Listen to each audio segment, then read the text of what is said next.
there's a lot of darkness in this world. That's a lowercase d dark, mind you. There's also the capital D kind, but that's a whole other kind of thing altogether. Now, some people will tell you that it's the big darkness that you gotta watch out for. And in some ways, they'd be right. Could have agreed with them on that a long time ago, before a good friend of mine went and showed me just how far down the crazy rabbit hole goes.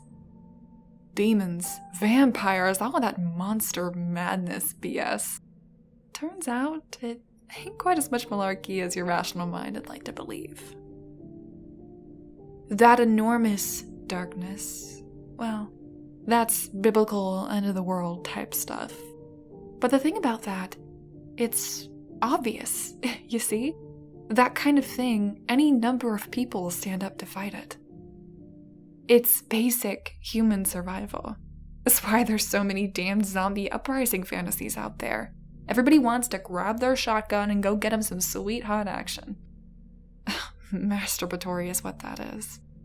And that's why there ain't no way in hell the world will ever end that way. We'd know that if we just pay attention. Society and culture's got any number of references to the little darkness being the one to get you. The world won't end in a bang, but in a whimper. The road to hell is paved with good intentions. And my personal favorite? The devil's in the details. This is a story about those details and that devil. If you're looking for some kind of action movie blockbuster finish, I'd ask you to get off now, because there won't be any of that. Plenty of other places you can go for all the vicarious thrills and heroics you could ever want. I'd encourage you to do so. All you're gonna do is just be making my point for me. Big evil's exciting and stimulates the imagination, but people can't be bothered with the little one. That's why it's so damn insidious. Anybody still here? Then let's set the stage. A few years back, I was in a pretty bad way. My only boy, Billy, had been killed on his way home from basketball practice by a junkie looking to make a quick score.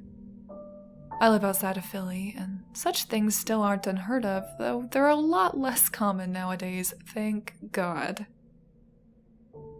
Anyways, my boy was dead, and his mom and I ended up splitting up soon after due to the stress. I managed to get myself fired from my job, and most of my days were spent either crawling out of the bottom of a bottle or searching around, seeing if I could get a line on his killer. Most of the time, both. Well, one day I found the bastard. Punk was crashed at a flop house, high out of his mind, sprawled on a mattress, stained with dirt and God knows what else. I walked up to my boy's killer and considered him. He was young, only a few years older than Billy probably, jaw covered by a scraggly yellow beard. He was wearing this stupid knit cap, a whole bunch of striped colors. It's how I knew for sure I had the right guy. That cap was the only detail the one witness of my boy's murder could remember. I grabbed the filthy pillow lying next to him and set it atop his glazed face before pulling out my .45 to finish the deed. For what felt like forever, but it was probably only a minute or two, the barrel of my gun making a depression in the pillow where I was pushing it down against his forehead. It's not like we were the only people in the room. All around me were a bunch of other junkies crashed in various stages of messed up. But at the same time, it was just him. And me, and the gun. My hand was shaken from fear and rage and adrenaline. And there was this little kernel of blackness somewhere inside my chest, just screaming at me to pull the trigger. And somehow, some way, I didn't. I stumbled out of that crack house feeling like a balloon that's had all its air let out. Just totally drained. It ain't that I never killed before. Got plenty of that in a handful of tours to Iraq, but this would have been the first time I committed murder. And brother, if you don't think there's a difference, then you need to spend some more time thinking on it. So, by the grace of God, or just dumb luck, I managed to save my soul from the devil for another day. The experience managed to scare me straight. The thought of what I almost done and what my life had nearly turned into enough to make me want to puke. I vowed then and there I was going to make a change. Fast forward about 12 months. Ever so gradually, I'd managed to pull my life out of the gutter. I'd cut back significantly on the drinking and thought about going to meetings in the basement of the local church, but ultimately decided against it. I figured I had it under control and really didn't want to share my story just yet. Things kept getting better, and after a few months, I even got a job as a security guard for this hoity-toity high school down the main line. About that time's when Johnny gave me a call. I was good friends with a guy, Jack, or at least had been back in the day. We'd broken our teeth in the army together, gone through basic and a first deployment in the same unit, thick as thieves. We'd been out of touch for the better part of a decade, but more just because our lives had grown apart than there'd be any kind of falling out. We got assigned to different stations, Jack got out, and I stayed in. Life happens, you feel me? Johnny was Jack's older brother. I met him a few times, enough that if I ran into him, I'd be sure to wave him down, but what were the odds of that? Well, pretty good, turned out. Johnny was in Philly for some kind of conference. Jack knew I lived in the area, and told his brother to check up on me on account of Billy. Johnny called and told me we should go grab a drink. I was unenthusiastic, seeing as I tended to do my drinking alone, as I didn't need anybody egging me on, but what was I gonna do? I didn't feel like insulting my friend's brother, even if we hadn't exactly talked for a few years. I told him I had second shift, so it might be a little late, but he said no problem. He'd go ahead and get started without me. I finally rolled up to the hotel in my old beater at about 12:30. Johnny was sitting in the lobby, and he stood up when he saw me walk through the door. "Gabe, how you been, man?" "Passing well, Johnny. How's your brother?" "Good, good. Say," he glanced over at a well-dressed fella sitting next to him. "Let me introduce you to Bernard." Bernard was the living Webster definition of Eurotrash. Fake tan, stupid short stubble beard, tailored German suit, spoke 3 languages, and could be pretentious in all of them. You know the type. Turns out Johnny had just met Bernard earlier in the evening. The guy was Polish, but working for a Swiss branch of Johnny's company. This conference was his first time in America, and he was looking to get screwed, or at the very least messed up. Johnny asked if I'd mind if Bernard had come along for the ride, and grudgingly I said no problem. Now, it was midnight on a Wednesday, or Thursday, I suppose, so we had to drive around a bit before we found somewhere to get a beer. The name of the establishment we ended up at was the Fireside, though why, I couldn't tell you, because there wasn't anything like a fireplace inside. It was a total dive. I'd been in plenty like it in my army days, and just walking in, I could tell we should probably think about heading back the way we came. But Johnny was insistent that we wouldn't be able to find a better place, and Bernard figured it'd just give him the real American experience he was hoping for. So, that was settled. Johnny and Bernard were both already well on their way to a pretty solid headache the next morning from their pregame at the hotel. They picked up right where they'd left off, with Johnny asking the Polacks pretending to be the bartender what kind of microbrews they had. She gave him this look that'd curdle milk. The only other folks in the bar were a handful of locals shooting the pool on the other side of the room that were already eyeing us up. I felt the hairs on the back of my neck start to stand up, a feeling I was all too familiar with. Johnny, I seriously think we need to think about going. Come on, Gabe, one drink. Fine. I nodded at the barkeep. 3 beds. She gave me something like the smile on a barracuda before setting 3 red and white cans in front of us. And so we settled in. Johnny and Bernard tried to explain to me exactly what it was their company employed them to do. Johnny told me how Tiffany was pregnant with their second, and he was sure this one would be a boy. I sat there with my beer in front of me, occasionally taking a swallow as I tried to listen, but really, my focus was still held by the 4 pool players shooting looks at us from across the room. I did some mental math, nodding along with the conversation. I figured I could take 2 of them, sure, and Johnny could maybe handle 1. But Bernard couldn't punch his way out of a wet paper bag. I wasn't liking the odds.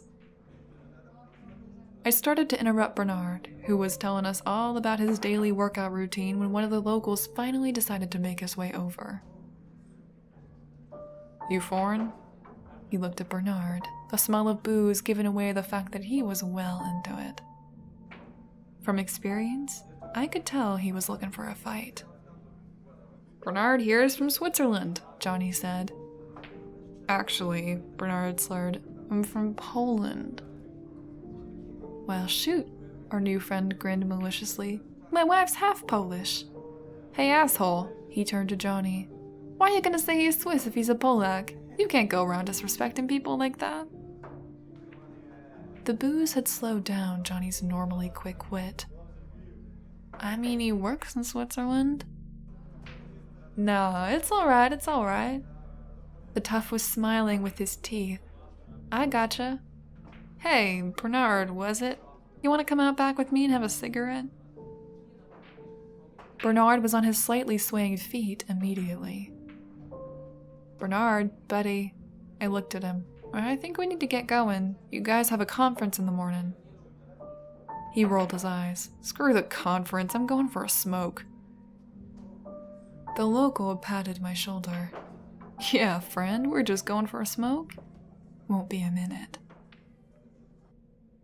Before I could say anything further, they were already out the back door. Johnny was back in his drink, already forgetting the whole thing. Johnny, I asked him, how invested in your new buddy are you? He shot me a quizzical look. 'Cause I'm pretty sure he's about to get his ass kicked out back, and I'm of a mind to just walk out on him before they decide to take it out on us, too. Johnny just laughed at me. Gabe, really? These guys are harmless. No, they really ain't, Johnny. I'm gonna tell you again. We need to leave. Now grab your stuff and let's get out of here. I'm just pulling my life together, and the last thing I need is to be getting into bar fights. Let's go find a payphone and call the cops to come make sure Bernard walks out of here okay. We can do it anonymous, so if I'm wrong, even though I'm not, there won't be any harm done. Johnny got mad then, a drunken kind of anger. Screw you, man. Look, if you want to leave, that's fine. We can make our own way back to the hotel. I was just doing Jack a favor looking in on you anyway. Oh, come on. No, damn it, I need this. Another kid on the way? You know the last time I got to go out? Seriously, screw off.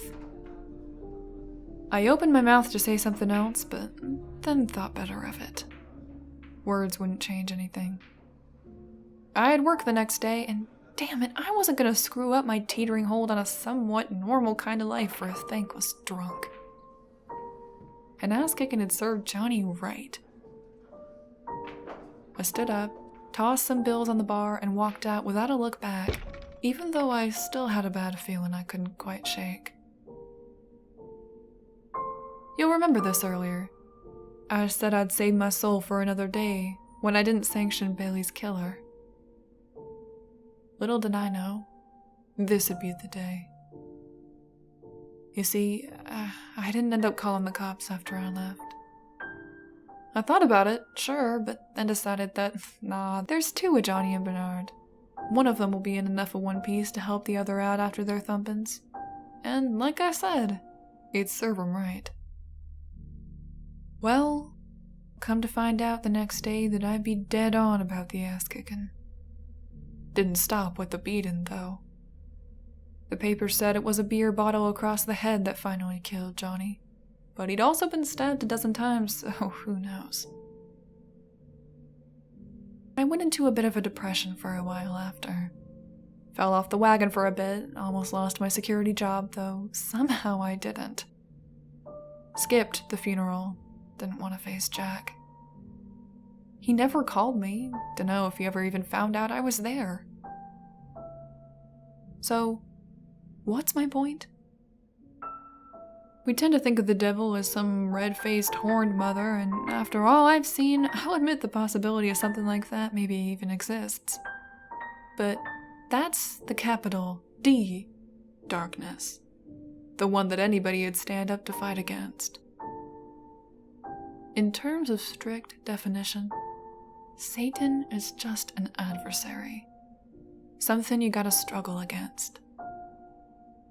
What if, instead of down in the land of hellfire and brimstone, the devil lives inside every single one of us? What if he's just a little voice telling you to do things that maybe even make sense, but that you know in your gut are just plain wrong? How would we know to fight? How would we know we haven't already lost?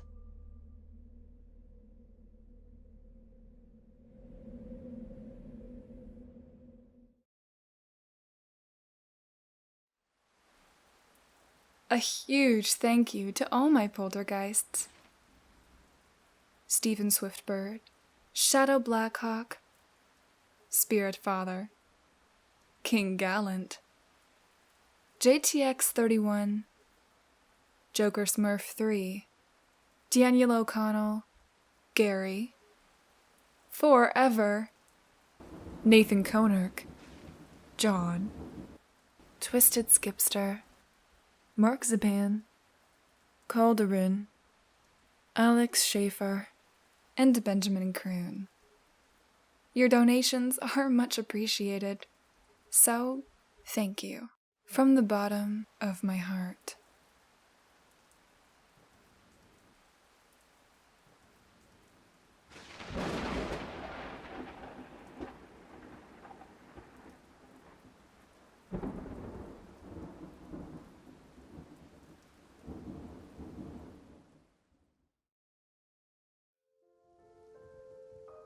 For a long time, I was on the fence of whether or not my mother actually loved me. A letter she had written me, but never delivered, answered that question for me a few days ago. My dearest Owen, there are things about me, about how I think and view the world that you may never understand. I'm going to be honest with you, Owen. I wish something else could have been the spark for the flame that sprang up in my heart. Maybe I get flack from the other parents for being the only mother to not tell her first grader that monsters don't exist. But they do.